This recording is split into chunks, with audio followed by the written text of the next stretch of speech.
Welcome to the Teach Big podcast, where big energy, big ideas, and big results are just the beginning. I'm your host, Randy Whitney, and whether you're in year 1 or year 20, we're here to fuel your passion and help you teach big in every single way. That's right, B-I-G, believe in that greatness. Here, education is inspired, energy is required, and support for teachers is absolutely non-negotiable.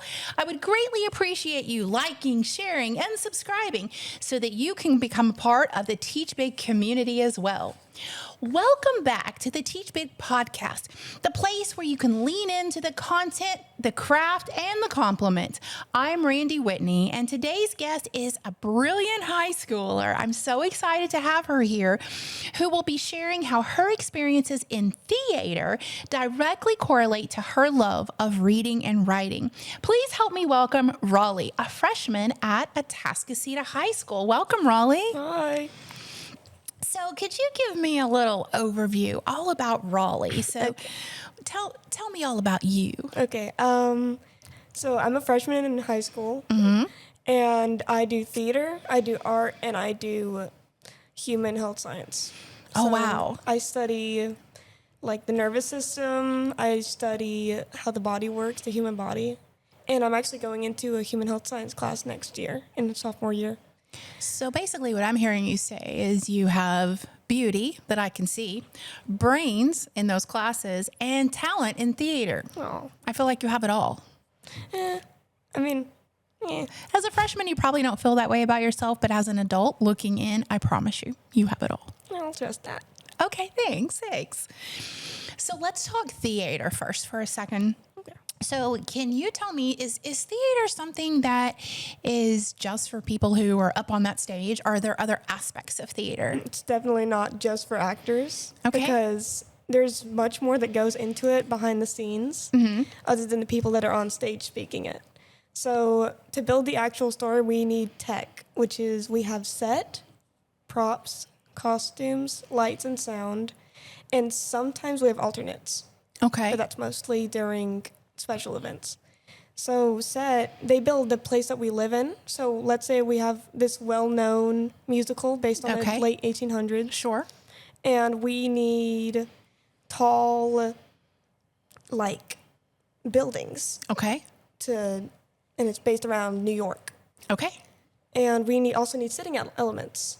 So we'll have crates or barrels Okay. that are, like, in the historical time. Okay, so I'm going to stop you right there because you've already said a lot. You packaged a big punch in just a few words. I'm going to unpack it a little bit. You don't even realize what you did, I don't think. But you addressed setting. You talked about it being in the 1800s. You talked about New York happening, and you talked about needing to build things that you can stand on, sit on, have behind you.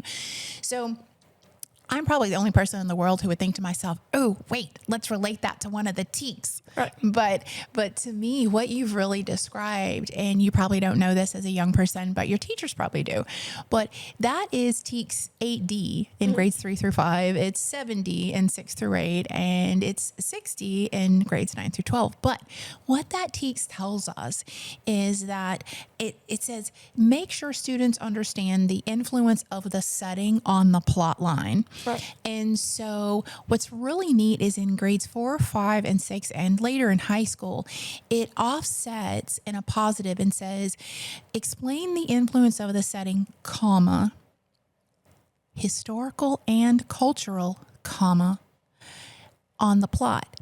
What you described, and why I said it was a powerful punch, is what you just described is in building the set, you were creating the historical and starting in that cultural part of the setting. So to me, I see things through Teaks lenses. I know that seems really odd and nerdy, but I'm a pretty nerdy girl when it comes to education. Okay, good. We can relate. But building that setting and teaching through theater, that we're not just putting up setting just to make it look pretty. We're putting up that setting to send a message. Right. So we don't have to come out and say, hey, we're in New York. Right? Yeah, right. The setting tells us we're in New York. So to me, I look at the writer behind that script, not just writing the words. Right. but developing the setting. Can you tell me something like let's go to a different text. And if we're talking about describing characterization, can you tell me something that in theater maybe that a writer would do that would help send the message of a character without saying, hey, everybody, he's a boy and he's wearing a red shirt, so what are some of those subliminal or subtle messages about characters? So a tech part of that with building a character is costume. So costumes can be built on like shapes. So let's say some guy's like all serious and like all like tense. You could like base his outfits like he could like a square or Okay. and also colors. Ooh, tell me about that. So we can use green as jealousy, and we can use red as anger or as like fascinating. Yeah, and blue as in like sadness because it refers to because mostly blue is used for this. So what I hear you saying is there are no accidents in those costumes and in those sets. Everything's very intentional. So that would be the same thing if you were to turn around and write a story, right? You would make sure that those things were intentionally in place as well. Yeah. So do you think, I'm getting a little bit ahead of myself and I apologize for that, but I'm just getting really excited. So could you say, because I'm a nerd about teaks and all that, right? So could you say then, could we make the leap that theater is helping you in different aspects of school? Yeah. Theater can help me build characters in my stories. So if I'm writing a short story for my reading and writing class, I can learn how to develop my characters and develop their storylines and what their flaws are and like what they're like, I don't know, what they're good at, their friends, their family, their relations to people, and how they react to the world around them. And I can like use improv to apply that to my characters. And I can think, what would this character do? And then I'd plan it out and I'd be like, oh, that's a good idea. And then I write it down. Well, and I hadn't thought about asking you this, and you don't have to answer if you don't want to, but could you tell me what you made on the writing portion of your story test? I don't remember. Well, I happen to know that because I know your mom, and you made a 9. And that's out of 10, young lady. So that is really, really, really amazing. Wow. And to be quite envious by just about every teacher in this state. So I'm getting an insight, kind of peeking through a window of how that 9 came about. Maybe it was a little combination of reading and writing class, but maybe it was a little bit theater too. I like it. I love it. Okay, so oh gosh, there's so much goodness here, Raleigh. I love it so much. So you're saying that in our question, when I'm talking about other aspects, so there are the actors, and I love that you really didn't talk about what they do. You talked about the people behind the scenes who dress them in certain ways to help start building their character from their clothes on, right? And then we've got building our setting. And you also talked about the storyline and the plot line and how that starts to build all of that. So there's so many literary elements happening before any of the actors say a single word. Wow. I love that so much. Okay, so how did you get interested in theater? When I was in 6th grade, I didn't really know about theater that much. I only knew about the shows, and I didn't know that we had a group. But my brother was trying out, and I saw him looking at a script, and I said, let me see that. Can I try out? And he said, sure, if you want. So I went. Sadly, I couldn't try out, but I joined tech late. And then he asked if I wanted to join the club there. Okay. And I did, but I didn't really know what to do. So I just kind of scrambled everything together. But during 6th grade, I became even more interested whenever I would watch the people on stage, like, learn how to build their characters and themselves.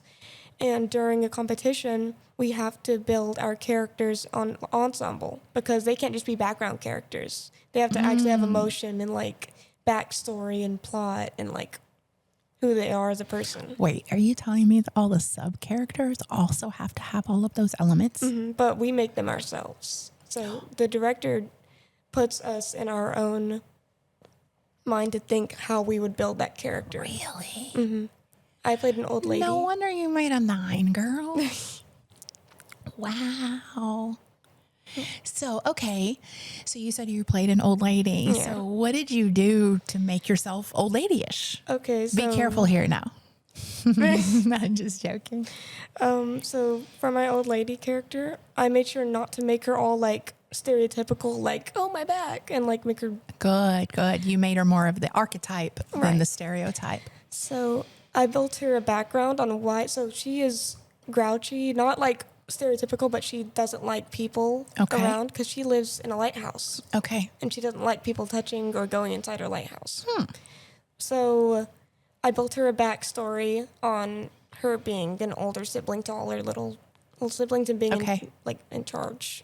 But she doesn't want to be in charge. So she fled and found her own place so she can keep everything to herself. Wow.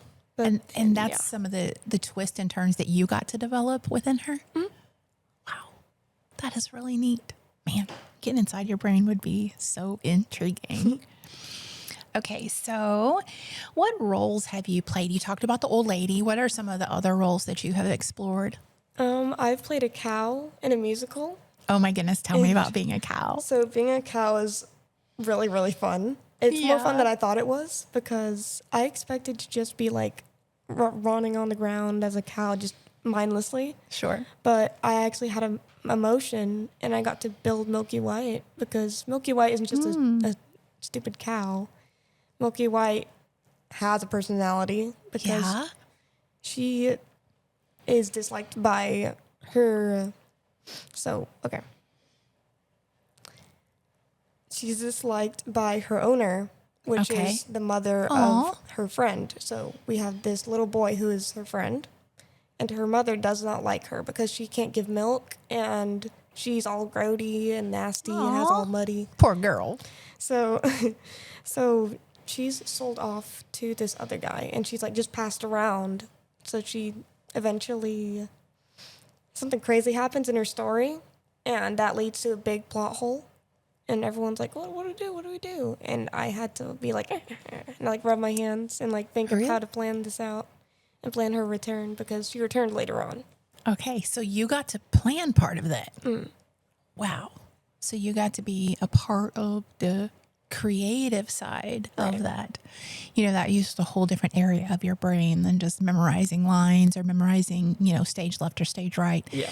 But you're saying you actually do become the character. Right.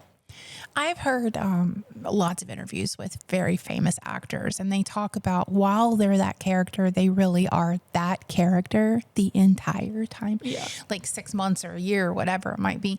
And I did not realize that starts as young as junior high and high school, learning that skill of becoming the character. Right.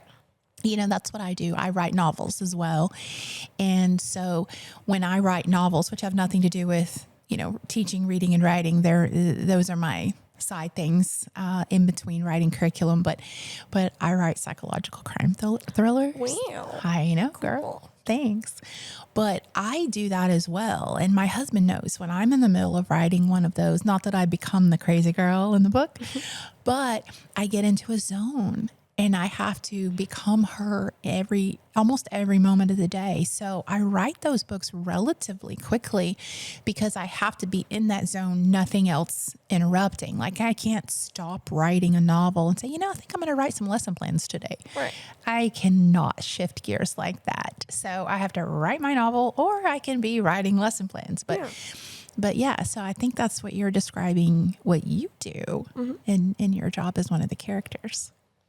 I've also played a multiple of like old ladies, like I think 5 times. Really? In different plays or in different plays? Okay. First one was an aunt, and she was all grouchy, but she was stereotypical because it was a comedy. Okay. So she had to be Okay. stereotypical with a cane. Okay. Because it was a comedy. Right, because it Okay. was a heavy comedy. And then the second one was an old lady. This was in the competition, and it wasn't stereotypical. I had to build this character. That was the character in the lighthouse. The archetype of the character. Yeah. And she had to go through the change of finding this little girl, and she's like, let me take your lighthouse. And she's like, no, it's mine. But then she eventually lets her take it, and she goes on an adventure with her. And she's like, okay, I'm fine with sharing with people. Okay. So I think what I hear you saying also is you don't just do it for fun, but you actually compete in this as well. With other schools. We compete with other schools. Wow. Does that kind of take it to a whole new level or? Yeah. Tell me takes a about whole- that. So during competitions, it goes much deeper than the script. Okay. So during musicals and the murder mysteries or the comedies that we have, it's only reading the script and then a little bit of character building. But our director mostly tells us how to build our character and how she wants us to act.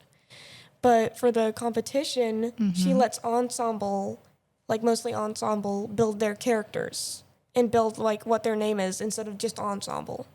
Like they can give them names, they can give them personality traits, flaws, and but it's not just ensemble; it's also main characters because they can also give them flaws and like how they act. So what's one of the coolest flaws you ever gave a character? I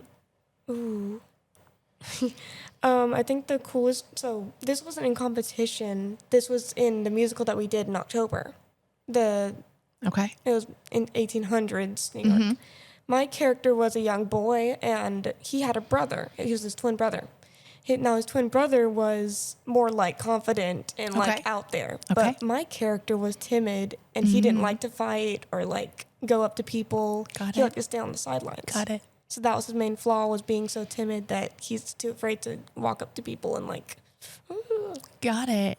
Oh, so good. And you probably don't even realize it. It's so natural for you, but you were just, if I had a checklist of all the literary elements, I could just be checking those off one at a time right now. You were just checking off literary element after literary element.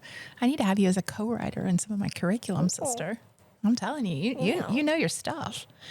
Okay, so what was your favorite role and why was it your favorite? I'm always the girl who asks, what was your favorite? I don't choose favorites, but if I were to have a favorite, it would probably be the old lady during the competition. I almost thought you were going to say the cow. Not the cow.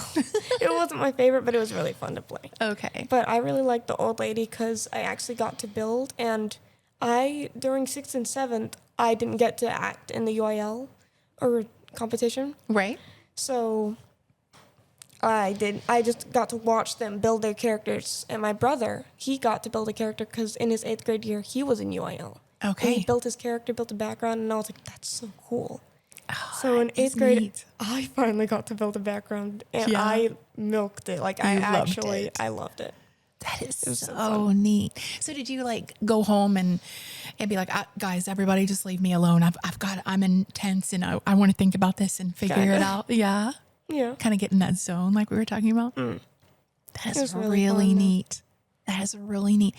You know, if every kid did it like you do it, Raleigh, it would change the world. Wow. It really would.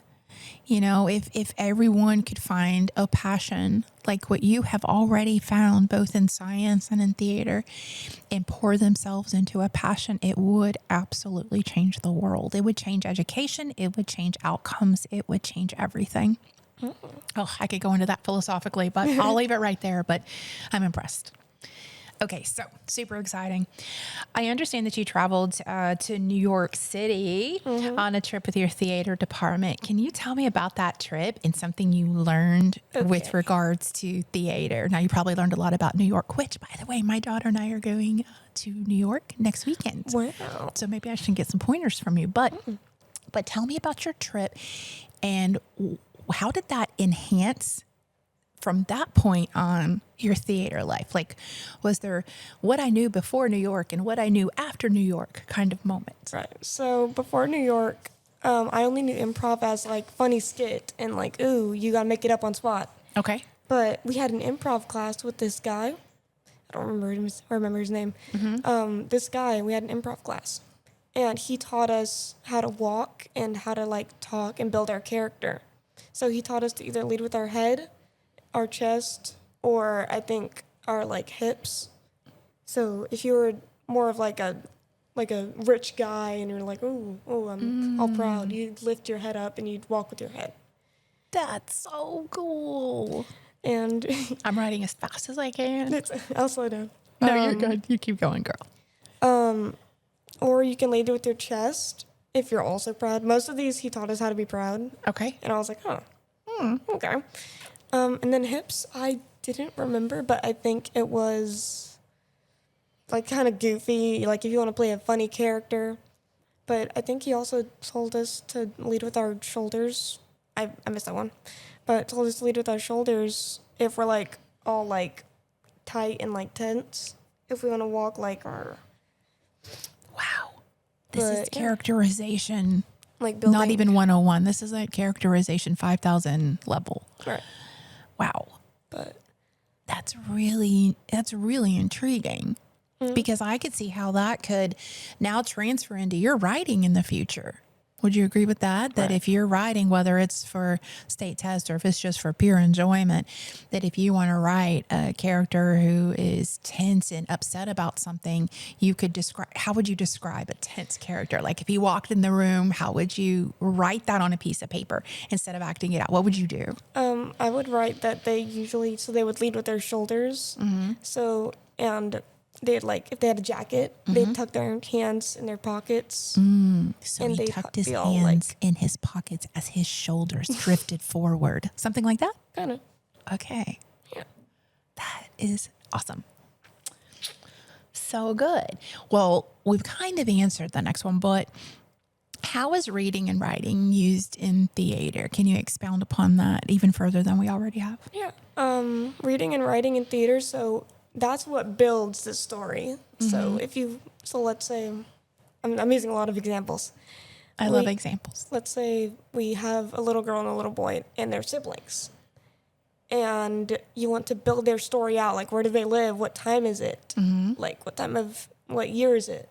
What era? What are they feeling? What's the plot? Oh, era, time frame. These are all elements of setting. So good. Keep going. What are they wearing? Like what do they look like? Like, is their like face round and like, oh, or is it like sharp and like, is it like skinny? Oh, so good. I love how you put sounds to those.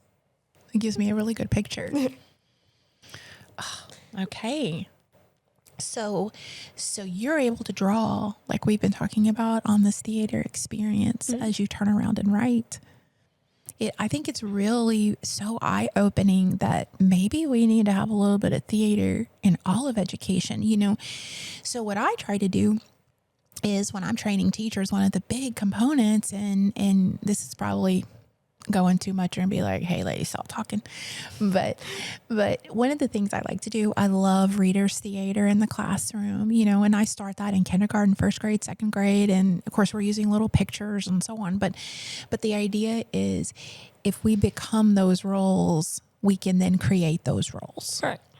And that's exactly what you're describing, that you're learning how to become that character, be that character, setting behind that character, what that character is wearing, slouchy shoulders or chin up, and whatever it may be, you are creating that character through theater, and therefore it can easily apply into the reading and writing world. And I think that needs to start in schools so early. Would you agree with that? Yes, that was like, whenever we used to do that, it'd be like very like once in a blue moon, and I'd love it so much. I'd love every time we got to do that because I'd always volunteer to read. I could see that. I could see you doing that, and I could see you blowing them away, and everybody be like, I don't want to read after her. She was so good. I don't want to read after Raleigh. Do you think that happened? I bet it did. You just don't want to be braggy, and that's okay. There's merit.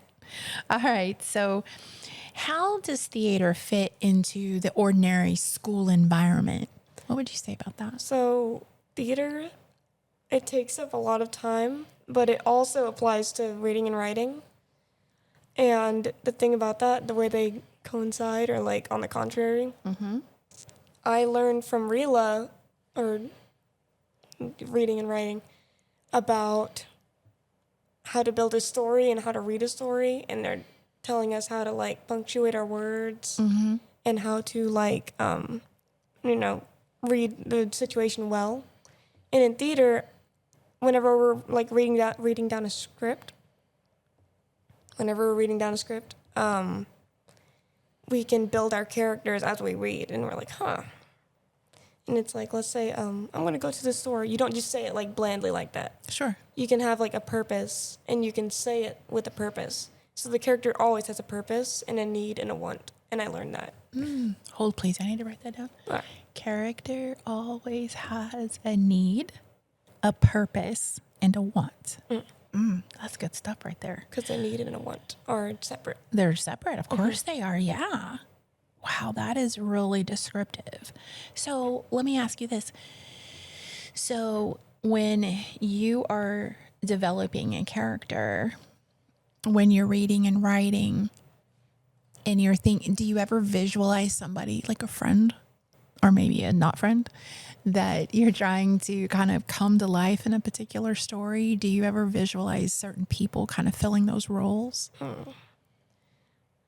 Most of the time I do. Like I'll have the main character, and I would project myself onto them because I feel like that would be natural because I'm projecting. And then they'd have a best friend, and I have a best friend that I've known for 9 years. Okay. And they would be just like my friend.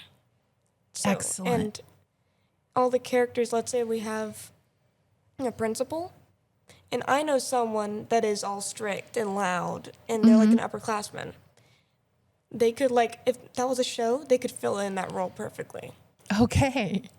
That makes complete sense to me. Because I know as an author that when I create different, characters, archetypes, you have the mentor, you have the motherer, you've got the villain, you've got all these different archetypes you could build, and all communities have all the archetypes, no matter where you are in the whole wide world. It doesn't matter if you're in a really rich community, if you're in a really poor community, if you're in the middle of the road community, all the archetypes exist, right?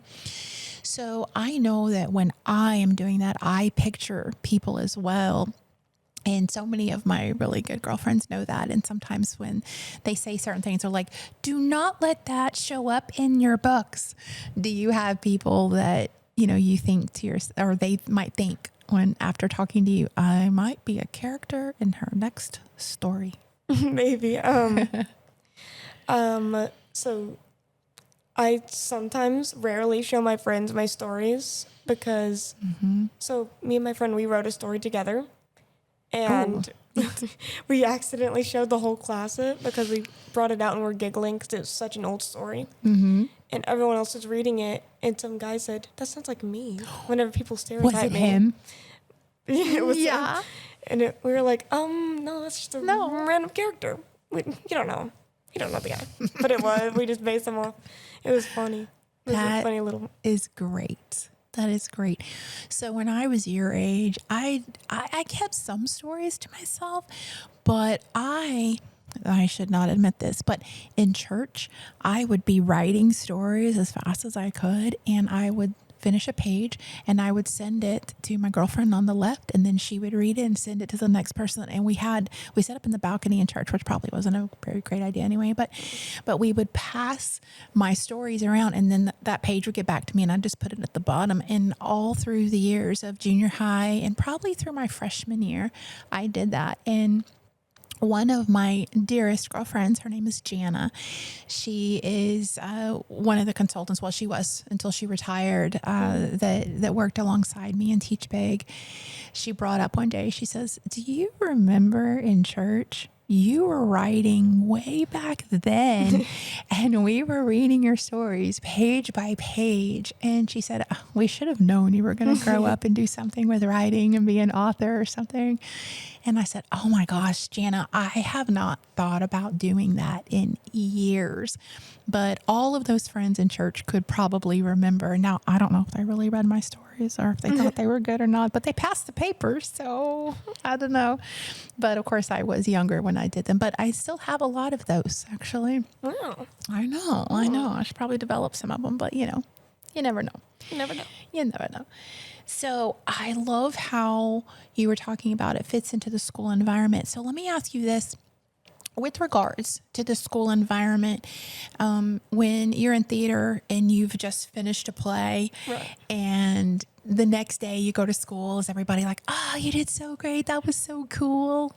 How does that make you feel? It makes me feel really proud of myself, but also really proud in my techies and everyone that are on the sidelines. Because it's not just the actors that are also making it come to life. Because we have people in the wings, and they will move set pieces on and off, and they'll make character changes, like Got it. costume changes. But I'm also just like morally proud of like myself and my crew, and I'm like really excited. You are such a generous young lady. You are wise beyond your years. You don't even realize I gave you an opportunity to say how proud you were of yourself, and you turned it on to how proud you were of others. That's really neat, Raleigh.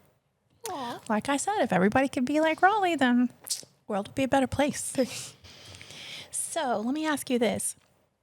Can you tell me a strength of yours? I've been told that creative writing is probably up there, but can you tell me what you believe one of your greatest strengths is? Like in theater or just like in general? How about in theater and in general? Okay. So I'm really good at being funny. Okay. So in theater, I'm really good at playing funny characters. I've played Milky White. Okay. She had a death scene, and I played it off really loud and like, Yeah. and I died. Really funny. Oh. And then as the old lady, Aunt Zelda, or It's okay. as the old lady in a murder mystery, Got it. she was really funny because she had a part where she said, "What's going on? Wheel of Fortune's coming on." And I had to wiggle my booty onto the couch, and it was a funny scene. So fun. But that's a little bit of the tidbits of theater. But in reality, in real life, around my friends, I'm really funny, and I know when to play jokes, and I know when to have puns whenever someone says something. That's that author brain you have, girl. You stop. I'm not even joking. I mean, you're talking about being jokey, but I'm not being jokey. That's a true skill and a talent, and it will serve you so well. I'm interested in that. You're saying you want to go into the science world, Right. and it's going to be really intriguing to see how you weave all of this talent together, this scientific brilliant brain piece, and then this talented theater piece. I feel like, God has some neat plans for you. oh, wow. I'm excited. I'm excited to watch it all. Thanks for giving me a front row seat. Oh. So what advice would you give to reluctant readers or writers? I would say to just have fun with it. Even if you don't have to read nonfiction. You don't have to read something historical. You can read something that can reflect onto you and you can be empathetic for. So I like to read fantasy, and I like to read stories about this character, and he goes into this new world, and he's learning all this stuff, and he meets new people. And I like meeting new people, and I like going to new worlds and seeing new things. So if you see a book and you're like, wait a minute, that reminds me of myself, or I feel like I really like this book because it looks fun and funny, you can pick it up and you can read it. And it doesn't have to be informational. It can be funny for entertainment, and you can still read and discover the characters' plot lines and their backstories. So you're saying maybe fall in love with fiction, and then that could help you fall in love with reading in general, and then you'd be a better nonfiction reader because you love reading in general. Right. Good stuff. Good stuff. So as a high school student, how important is it to have a strong foundation in reading and writing for all of the things that you do and want to do? So for a strong foundation for reading and writing, it's really important to have it for just everything. For science, you have to write essays on like, how does this nervous system apply to the immune system or something like that. So good, yeah. And for math, you also have to write down your reasoning for your answer. Mm-hmm. And it's not just like working on subjects, it's also the people around you. You can use it. Okay. So if you're with someone and they're acting sad, you need to understand why they're feeling sad. You can't just be like, oh, they're sad, and like leave it like that. You have to understand them better and like listen to what they have to say. That's so good. So you're bringing in that socio-emotional piece of the puzzle, that reading and writing and understanding characters help you read people's body language and help you know if somebody's sad and they need a little helping hand or a pat on the shoulder, because you understand characterization. So it's helping you in your real life day-to-day, as well as, like you said, in science and math. Am I hearing you right on that? Yeah. I am impressed. I mean, I already was impressed, but now I'm even more impressed. So I am very impressed with you overall, Raleigh. So do you have any parting words for us before we say goodbye?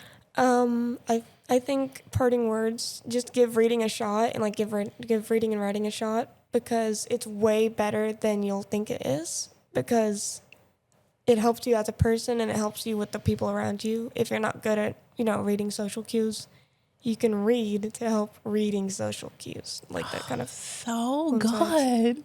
So good, sister. Well, Raleigh, you have been such a pleasure. I told you before, you're beautiful, you're talented, you're brilliant, you're all the things, all packaged into one cute, tiny little body. And I really do appreciate you coming and sharing with us, because our audience are teachers and parents. And I can't imagine anyone not just absolutely falling in love with you and all the things that you have to share with students and teachers and parents and people in general. So thank you so much for coming. And maybe we'll do another podcast in the future. This was a whole lot of fun. Thank you for letting me come on. That was really fun. Well, thank you for being here, and thank you for giving me some insight, because even as much as, I've done as an author, I was not in theater. And so I love the colors of their clothes telling the story. And so I learned some neat things along the way as well. So thank you for being my teacher today. Well, thank you for letting me on the podcast. Absolutely. I'm so excited that you're here. So ladies and gentlemen, thank you so much. Give Raleigh one big hand. I'm so proud of her. And don't forget to tune in, because we are on all of your broadcasting streams, as far as YouTube, Apple. We've got it on Spotify, even our website, teachbig.com. So you can find our podcast anywhere. Don't forget to share, like, comment, subscribe, all the things, so that not only you can see Teach Big all the time, but you can see amazing guests like Raleigh. So thank you so much for tuning in. Until next time, don't forget to always believe in greatness and teach big.